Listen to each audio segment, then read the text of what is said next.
Notre univers est très grand, bien plus grand que tu n'imagines. Il est un vaste espace dans lequel nous, les êtres humains, nous faisons partie.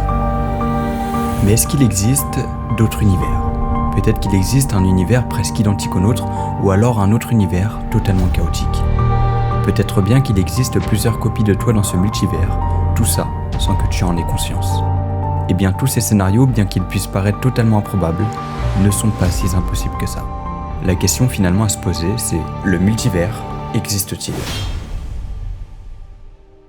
Bon, vous l'aurez compris, aujourd'hui on va parler du multivers, de plusieurs théories et ce qu'en pensent les scientifiques. Évidemment, petit disclaimer comme d'habitude, je suis absolument pas astrophysicien ou autre, je suis juste passionné, donc ce que vous verrez dans cette vidéo est le fruit de nombreuses recherches. Alors évidemment, il est possible que je fasse des erreurs et si c'est le cas, n'hésitez pas à me corriger en commentaire de manière bienveillante, ça me permettra à moi d'apprendre et à tout le monde de comprendre. D'ailleurs, je te laisserai me dire en commentaire tout à l'heure si tu crois en l'une de ces théories ou pas. Le multivers. On voit pour la première fois apparaître l'idée du multivers déjà dès l'Antiquité. Il y a un philosophe qui s'appelait Anaximandre. Bon, on va pas polémiquer sur son nom, mais il disait qu'il pouvait exister une multitude de mondes successifs définis par sa qualité, son temps et son espace. Mais cette théorie du multivers va être de plus en plus confortée par les scientifiques vers les années 1900. Sous quelles conditions, sous quelle forme et comment pourrait exister le multivers ? Pour comprendre ça, on va s'appuyer sur la classification en 4 niveaux du multivers par Max Tegmark. Il s'agit d'un cosmologiste et dans un livre qu'il intitule Notre univers en mathématiques, il a classifié en 4 niveaux les possibilités de l'existence du multivers. Et prépare-toi parce que ça va te casser le cerveau. Premier niveau, notre univers est infini.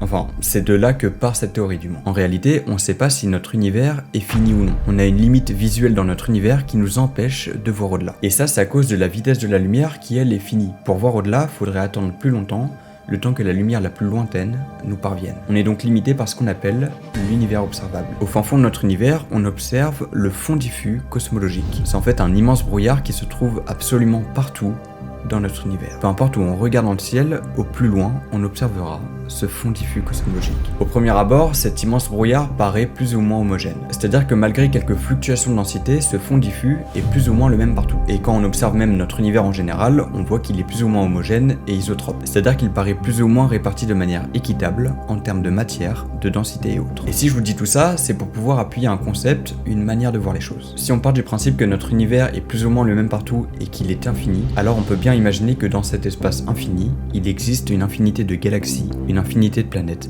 et de systèmes stellaires. Et nous on se retrouve là, dans un univers infini. C'est-à-dire que là, toutes les possibilités sont possibles à l'infini. Tout ce que tu imagines est possible dans cet univers-là. Le mot infini qui résonne dans ta tête ne pourra jamais être conceptualisé par un cerveau humain. En fait, en réalité, il est impossible pour nous de se représenter ce que l'infini représente. Il ouvre le champ des possibles à l'infini, à n'importe quelle probabilité. Donc il peut très bien exister une infinité de planètes identiques à la Terre et une infinité de toi. Mais ça, c'était évidemment que le niveau 1. Le niveau 2 de Max Tegmark propose une théorie d'un multivers au premier sens du terme. Il s'agit là de la théorie de l'inflation éternelle.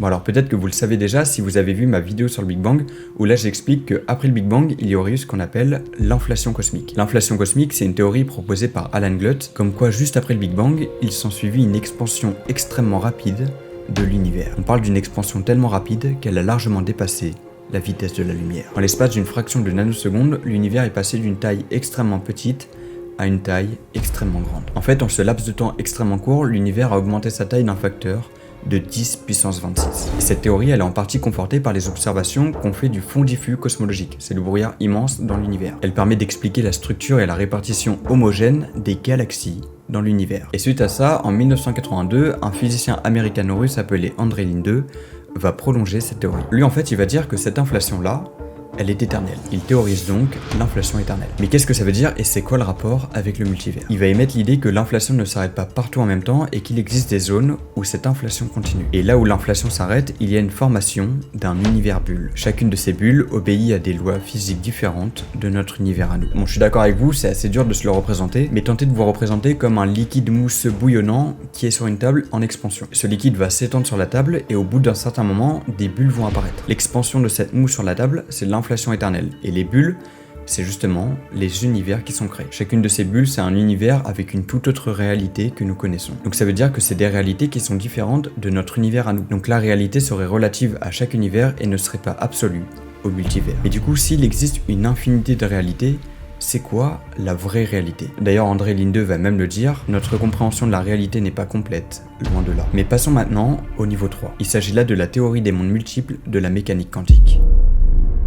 C'est une théorie qui a été proposée par le physicien Hugh Everett en 1957. C'est lui qui va ramener les lois de la mécanique quantique à l'échelle de l'univers pour théoriser donc le multivers. Pour que tout soit clair, on va tout reprendre à la base. Dans le monde quantique, vous avez sûrement déjà entendu parler de ce qu'on appelle la superposition quantique. Alors la manière la plus simple de décrire ce phénomène, c'est d'imaginer une particule qui peut se trouver dans plusieurs états différents à la fois. Bon, certains scientifiques pourraient clairement m'incendier parce que j'ai dit ça, parce que c'est une manière assez vulgaire de décrire ce phénomène-là qui est assez complexe, mais en gros c'est ça, imaginez une particule qui peut avoir un état de 0 ou de 1. Et bien en mécanique quantique, cette particule peut être à la fois 0 et 1. Une fois que la mesure est effectuée, alors le deuxième état s'effondre et la particule est soit 0, soit 1. Mais il existe une expérience qui a été pensée par le physicien Schrödinger, qui lui va mettre les lois de la mécanique quantique au monde macroscopique. Donc ça c'est le monde à l'échelle qu'on connaît, qu'on peut voir de nos propres yeux. Pour vous expliquer l'expérience, imaginez un chat enfermé dans une boîte. La boîte est aussi composée d'un atome radioactif, d'un détecteur de radioactivité, d'un marteau et d'un bocal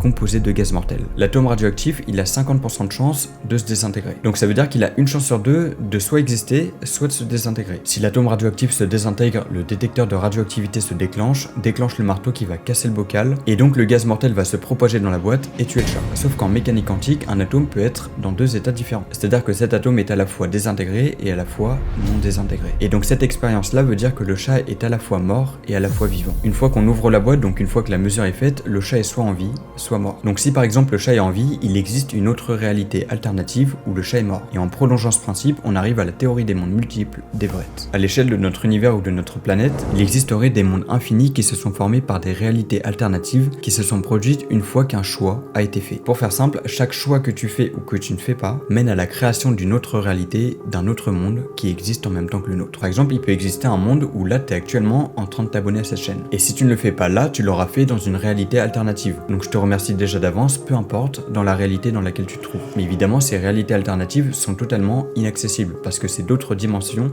qui se chevauchent entre elles. Mais passons maintenant au niveau supérieur, le niveau 4. Bon là prépare-toi parce que ça va clairement te retourner le cerveau.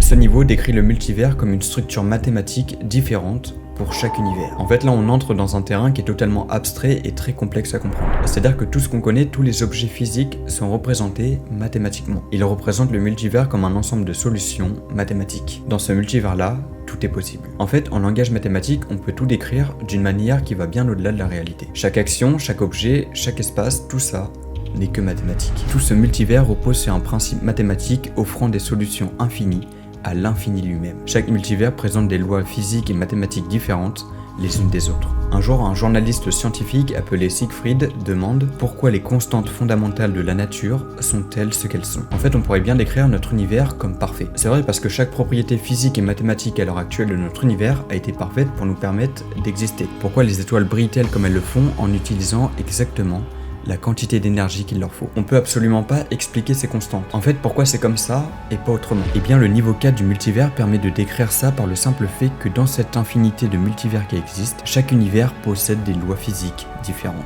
Ou par exemple, les étoiles se forment différemment ou elles durent moins longtemps. Et que nous, justement, on se trouve dans le seul univers confortable et agréable dans lequel on puisse vivre. Donc il existe sûrement d'autres univers totalement chaotiques où nous ne pourrions jamais voir le jour. Après, certains pourront penser que c'est l'œuvre d'une personne céleste, mais là vous êtes libre de croire en ce que vous voulez. Personnellement, c'est pas mon cas, mais je respecte toutes les religions. Il y a une autre théorie que j'aime bien, c'est celle qui dit que notre univers entier serait au sein même d'un trou noir au sein d'un univers parent. Et que les trous noirs dans notre univers à nous seraient en fait d'autres mini-univers. Et le point commun qui permet d'expliquer ça, c'est tout simplement l'existence de la singularité. Dans les trous noirs, il existe une singularité centrale qui est décrite par la théorie d'Einstein comme une zone infiniment dense et petite où le concept d'espace-temps n'existe plus. Et justement, peu avant le Big Bang, il y aurait eu ce qu'on appelle la singularité initiale. Cette singularité-là admet les mêmes propriétés que la singularité centrale d'un trou noir. Alors ça amène à nous questionner pourquoi on ne serait pas au centre même d'un trou noir. Sur ce point de vue-là, ça paraît collé, mais il y a quand même une contradiction. Les trous noirs attirent la matière et s'effondrent sur eux-mêmes, alors que l'univers s'étend et fait vraiment l'inverse du trou noir. Alors là, on pourrait imaginer notre univers comme un trou blanc, ou alors, selon Pawlowski, qui est un physicien polonais, la réponse est la suivante. Au bout d'un moment, il arriverait que les trous noirs ne puissent plus se comprimer sur eux-mêmes. Et comme pour le principe d'un ressort, les trous noirs pourraient émettre une force de répulsion. Cette force de répulsion-là, ce serait le Big Bang, ou alors le Big Bounce, selon les théories. Après tout ça, on peut se poser plusieurs questions, comme par exemple, est-ce qu'on peut voyager d'un multivers à un autre? Alors théoriquement, c'est pas possible, même si on peut admettre parfois que les trous noirs seraient la porte d'entrée vers d'autres univers. Mais évidemment, tout ça, ce n'est que des théories qui ne sont pour le moment absolument pas vérifiables. Et ça, justement, ça aide de nombreux scientifiques, comme par exemple le cosmologiste sud-africain George Ellis, à ne pas croire en ces théories-là. Elles sont pour lui trop spéculatives puisqu'aucune d'entre elles ne peut être testée ni vérifiée. Il y a donc des personnes qui trouveront ça totalement impossible et d'autres justement qui diront que c'est probable. Mais en réalité, on peut pas affirmer ou contester ces théories puisque on peut pas les vérifier. Évidemment, je te laisse me dire en commentaire si toi tu crois en ces théories ou non. Si tu veux savoir comment s'écoule le temps dans l'univers, et je te laisse aller voir cette vidéo-là où j'explique en fait comment s'écoule le temps dans l'univers selon où tu te trouves ou selon ton déplacement. Merci en tout cas sincèrement d'avoir suivi cette vidéo et moi je vous souhaite bon visionnage.